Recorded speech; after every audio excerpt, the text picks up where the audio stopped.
Marcus Hale had always believed that diplomacy was mostly about careful words, polite smiles, and long meetings that felt far too slow for the dangers of the galaxy.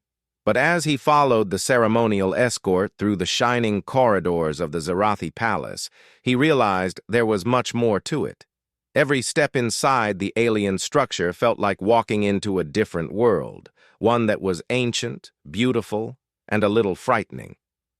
The palace was carved inside the ribcage of a gigantic fossilized creature. Its bones stretched high overhead like the curved ceiling of a cathedral, and every surface shimmered with threads of blue light. Those threads moved, pulsed, and breathed as if alive. Marcus had never seen anything like it. He tried his best to look confident. After all, he represented Earth. Humanity had only recently joined the interstellar stage, and mistakes could destroy the fragile ceasefire with the Zirathi Empire. His mission was simple: attend the ceremonial welcome, offer peace, and avoid trouble. "Stay close," said his escort, a tall Zirathi guard covered in silver armor plates. "This hallway is old, unstable at times."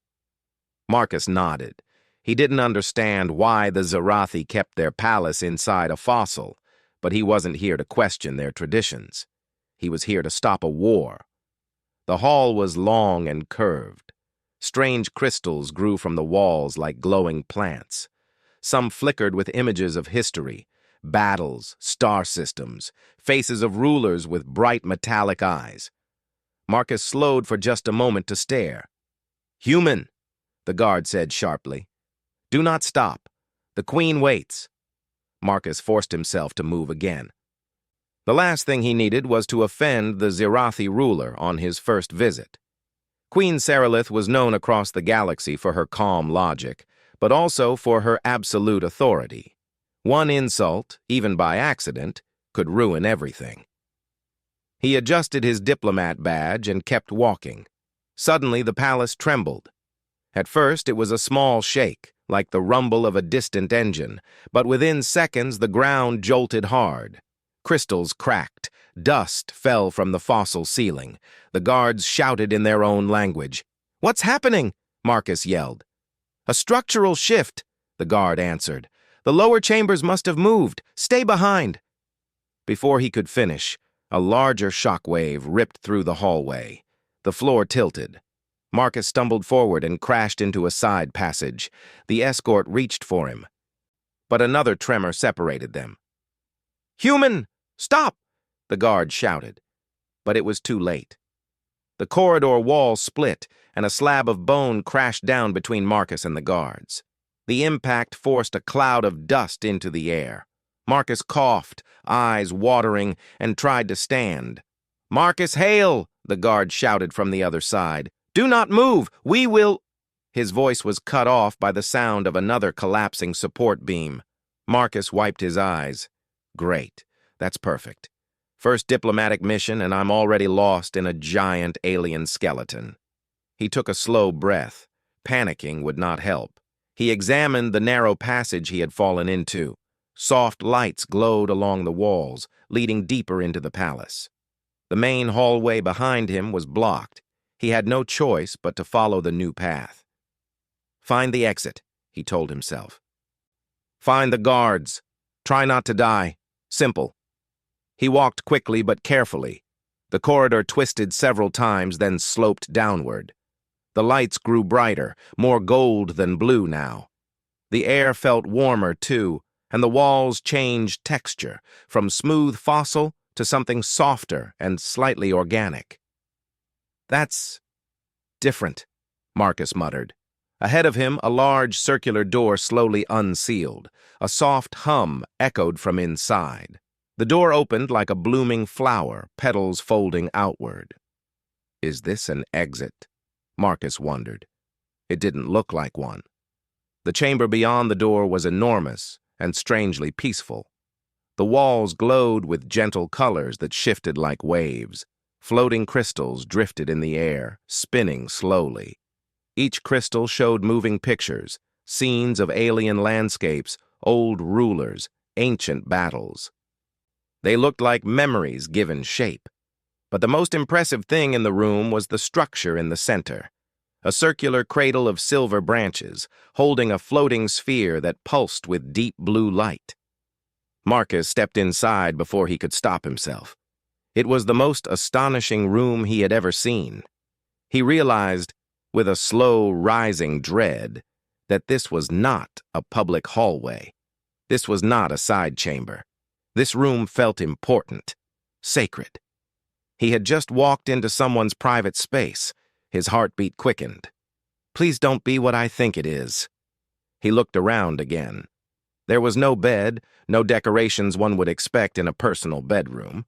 Instead, the room felt like a mixture of study hall, meditation chamber, and historical archive. The walls showed living murals, moving stories of the Zirathi past. The air shimmered with faint, peaceful energy. Still, the atmosphere was unmistakable. This was a room meant for only one person, and that person was the Queen. Marcus swallowed hard. He had accidentally entered the Queen's private chamber, the most forbidden room in the palace. "Okay," he whispered. "This is bad, very bad." He backed up toward the door. It sealed shut with a soft hiss. "No, no, no, no, open!" he said, tapping the surface. It didn't move. "Not good, not good at all." He turned back to the room. His eyes landed again on the floating sphere. He expected it to be some kind of treasure or royal ornament.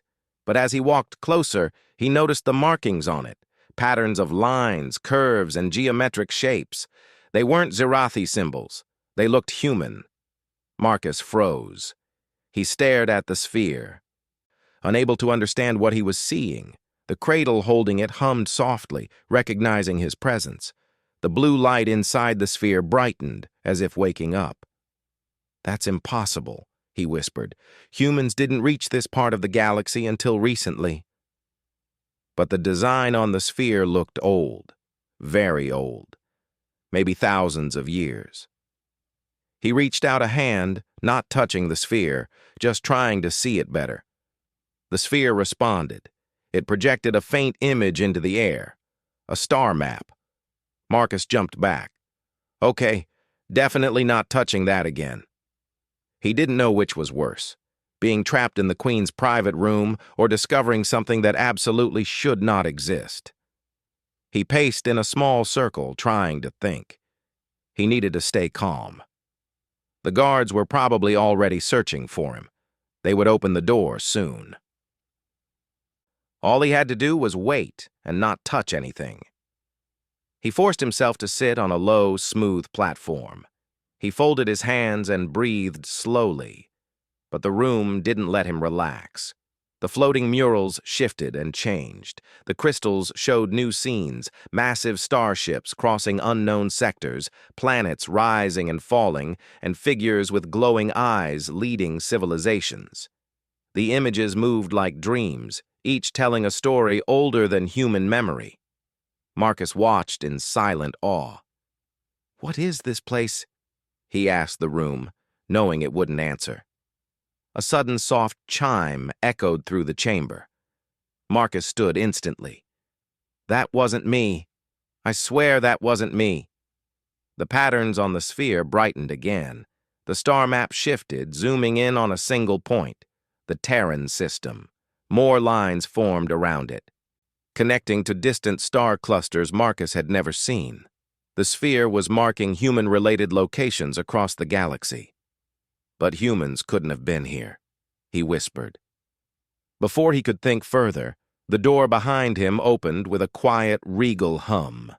Marcus spun around, standing in the doorway, tall and graceful, her eyes glowing with silver authority, was Queen Sarilith. She looked at Marcus, then at the awakened sphere, then back to Marcus. Her expression was not anger. It was surprise. Cold, calculating surprise. Marcus swallowed. "Your Majesty, I can explain." The Queen stepped forward, her voice calm but strong. "You should not be in this room, human diplomat," she said. "Yet the chamber allowed you to enter, and the artifact reacts to your presence." She studied him carefully. as if seeing something no one else could. "Marcus Hale," she said slowly, "what exactly are you?" And Marcus realized his day had just become far more complicated than a simple diplomatic visit. Queen Saralith's silver eyes stayed fixed on Marcus, sharp and unreadable. The floating sphere behind him glowed brighter and brighter, filling the private chamber with shifting lights. Marcus felt as if every color in the room was watching him. He slowly raised his hands. "Your Majesty, I promise I didn't mean to come here. The hallway collapsed, and I ended up in this room by accident." The Queen did not look angry. She looked curious, deeply curious, like a scientist who just found a new species. "The chamber never opens for intruders," she said quietly. "Not even for my highest advisors. Yet it opened for you." Marcus swallowed. "I didn't force anything. The door opened by itself. And the artifact awakened the moment you stepped near it." Her gaze moved to the sphere again. "This is no coincidence." Marcus felt sweat on his neck. The murals along the walls continued shifting, showing scenes of alien wars and ancient rulers. The crystals floated lazily, but the room seemed to pulse with new energy since he arrived. "I understand this must look strange," Marcus said. "But I'm not special. I'm just a diplomat." The Queen took several slow steps toward him. She was taller than any human Marcus had met, almost elegant in her movement. Her presence filled the room like a quiet storm. "You are many things, Marcus Hale," she said softly. "But ordinary? No. Ordinary humans do not activate a relic older than my empire." Marcus didn't know what to say. He felt small in the massive room, like a child inside a museum full of priceless artifacts. "How old is it?" he finally asked, pointing to the sphere. The Queen touched her long fingers together. "We estimate between 6,000 and 7,000 cycles, older than the Zarathi unification, older than our first starships. We discovered it before my people learned to travel the stars." Marcus blinked. 7,000 years? That's impossible. Humans didn't even leave Earth until a few hundred years ago. The Queen's eyes narrowed slightly. "Yes, that is what your history claims." Marcus stared at her. The room suddenly felt colder. "What are you saying?" Instead of answering, Queen Saralith turned her head toward one of the floating crystals. She raised her hand. The crystal responded, drifting toward her like a trained pet. With a gentle motion, she rotated it, and the crystal brightened. Images began to form inside the floating shard. Marcus gasped. Inside the crystal, shapes appeared, tall structures, massive ships, and beings that looked human. Not exactly human. Their proportions were slightly different, maybe taller, maybe sharper. But their faces, their hands, their posture, they were unmistakably human-like. "These recordings," the Queen said slowly, "were found in ruins on 3 different planets across the galaxy." Marcus felt his heart pounding. "That doesn't make sense. These recordings look thousands of years old." "They are," the Queen replied. "Much older than your current civilization." Marcus stepped closer to the crystal. The images inside shifted, showing a group of ancient humans walking across a stone platform on an alien world. They carried objects that glowed with energy. They placed them carefully on pedestals. "It can't be real," Marcus whispered. Queen Saralith watched his reaction with quiet intensity. The Zarathi believed these beings to be gods, travelers from the beginning. "But now I see. They may have been something else." Marcus turned to her. "Why didn't anyone tell humanity about this?" "Because we did not know they were human." She moved toward the sphere again. "Until now." Marcus felt dizzy. His whole understanding of history, of human progress, seemed to crack at the edges.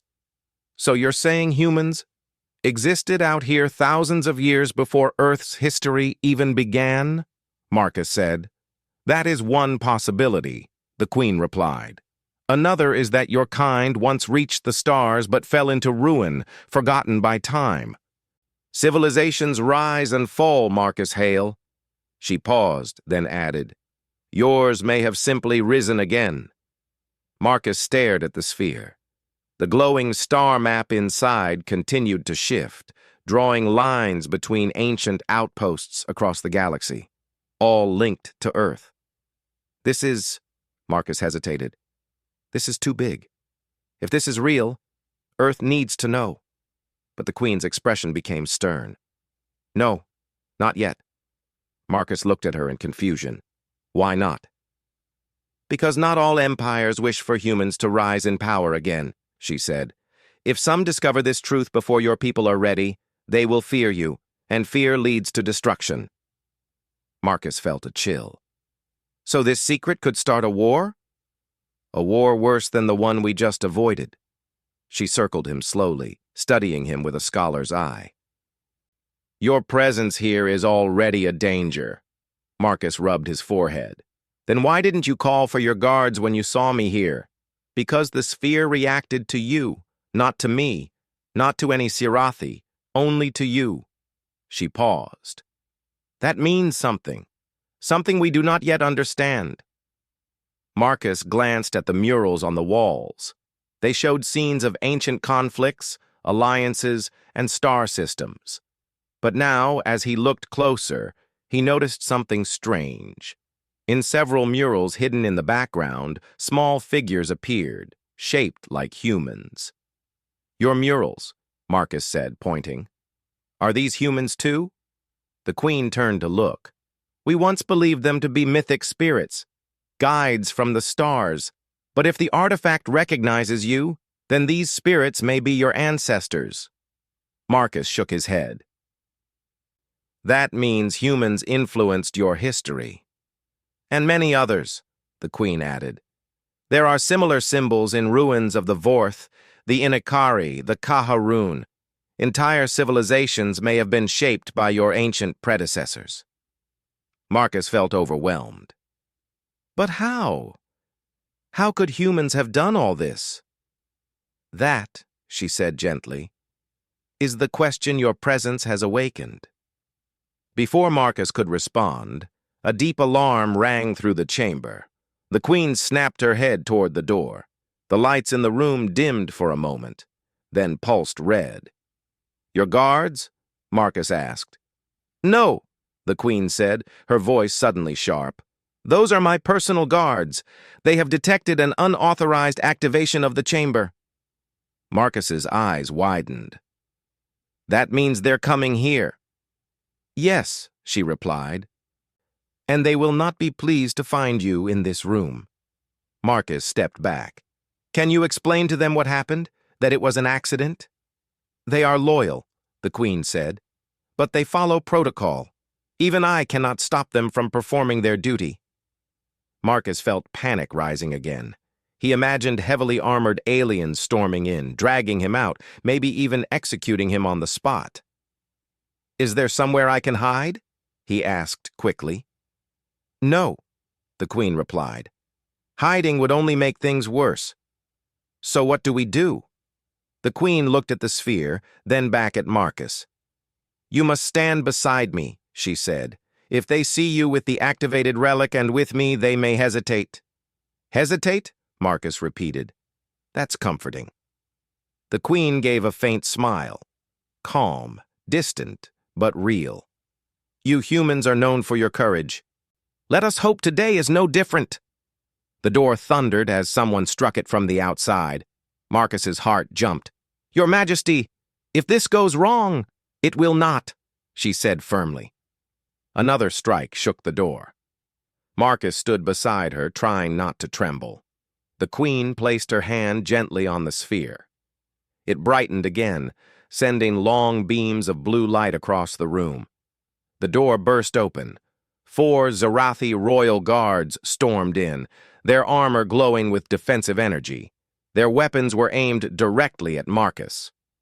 Human intruder, the captain shouted. Step away from the Queen. Marcus froze. But Queen Saralith lifted her hand. "Lower your weapons," she commanded. The guards hesitated, but did not obey. "Your Majesty," the captain said, "the intruder is in the sacred chamber. He must be detained." "No," she said. "He must be protected." The guards looked confused. The captain frowned. "Why?" Queen Saralith lifted her chin, her voice cold and powerful. "Because he is the key," she said, "to the oldest secret of our galaxy." Marcus felt the weight of her words settle on his shoulders. The guards slowly lowered their weapons, but their eyes stayed on him. And Marcus understood that nothing in his life would ever be normal again. The guards stood rigid, their helmets glowing with defensive light as they pointed their weapons toward Marcus. The chamber's blue light reflected off their armor, making them look like statues carved from living steel. Marcus felt every muscle tense, but Queen Saralith remained calm. Too calm for a situation where one wrong move could end everything. "He is the key," the Queen repeated, her voice steady and strong. "No one touches him." The captain of the guard did not lower his weapon. He looked between Marcus, the sphere, and the Queen, clearly trying to understand something far beyond his authority. "Your Majesty," the captain said carefully, "the ancient laws state that no living being may enter the sacred chamber without your invitation. This human—" "The chamber invited him," Queen Saralith interrupted. The guards exchanged uneasy glances. "The chamber," the captain said slowly, "has not invited anyone in over 3,000 cycles." "Exactly," the Queen replied, "which means his presence here is not a crime. It is prophecy." Marcus almost choked. "Prophecy? I don't even know what's happening." The Queen turned slightly toward him. "You will." She stepped beside him, so close that her presence felt like a shield. The glowing sphere between them pulsed brighter, almost as if responding to her decision. Lines of light stretched outward from the sphere, connecting to the floating murals on the walls. The images shifted, becoming clearer. The ancient human-like beings reappeared in the murals. This time, the scenes focused on a figure standing at the center of a great council, a human figure. Queen Saralith spoke softly, but her voice carried through the room like a command from the stars. "Long before the Zirathi learned to shape the void, before our empire rose, before many species formed civilizations, there existed a race known as the Foundations." Marcus stared at her. "Foundations?" "Yes." She nodded. "Travelers of the stars. They guided young species. They built outposts across distant systems. They carried wisdom and technology far beyond anything we understand today." "And you're saying they were—" Marcus hesitated. "Human?" The Queen's silver eyes glowed. "Their DNA patterns match yours. The artifact awakened because you carry their legacy." Marcus felt a chill crawl up his spine. The galaxy suddenly felt heavier, older, stranger. "So ancient humans built all of this?" he asked quietly. "I do not know if they were your direct ancestors or if your species is their revival," the Queen said. "But the connection is real." The guards looked shocked. One lowered his weapon completely. Marcus stared at the swirling star map inside the sphere. Symbols connected Earth to points across the galaxy, ruins, temples, forgotten planets, all tied to the same race. "I don't understand," Marcus whispered. "Why didn't we know any of this? Why did Earth lose this technology? Why did we forget?" Queen Saralith placed her hand on the sphere. The chamber dimmed, and a new image appeared in the air, one unlike the others, a star going dark, a huge explosion, a wave of energy spreading across systems, planets falling silent. Marcus stepped closer. "What happened to them?" The Queen's voice grew somber. "A collapse. Perhaps a disaster, perhaps a war. The Foundations disappeared. Their outposts fell. Their knowledge was lost. If any survived, they hid. and eventually even their memory faded. Marcus stared at the fading image of destruction. It reminded him of stories from Earth, Atlantis, lost civilizations, forgotten kingdoms. "But if my people were once that advanced," Marcus said slowly, "then Earth is like a child who lost its parents." "Or a child who is finally waking up," the Queen replied. He looked at her sharply. "You think humans will rise again?" "I think," she said, "that humans are already rising, and some will fear that." Marcus understood. Other empires would see humans not as newcomers, but as the return of an ancient power. A threat. Something to stop before it grew too strong. "That's why you're hiding this," he said. "You don't want them to know." The Queen nodded once. "If the Vorth Dominion or the Inakari Conclave learn of this, they will not wait for answers. They will attack Earth, even if you know nothing of the foundations." Marcus felt the weight of danger settle heavy on his shoulders. "So, what happens now?" The Queen looked at him with an expression he couldn't read, part respect, part calculation. "I offer you a choice, Marcus Hale." She stepped away from the sphere and faced him directly. "You may leave this chamber, forget what you saw, return to Earth as a simple diplomat, live a peaceful life." Marcus swallowed. That sounded safe, but also incomplete. "Or," she continued, "you may accept the legacy awakened by your presence here. You may work with me to uncover the Foundation's history, to revive their technology, and to prepare your species for what may come." Marcus stared at her. "Prepare? For what?" "For the day," she said, "when the galaxy demands to know who you truly are." The room fell silent.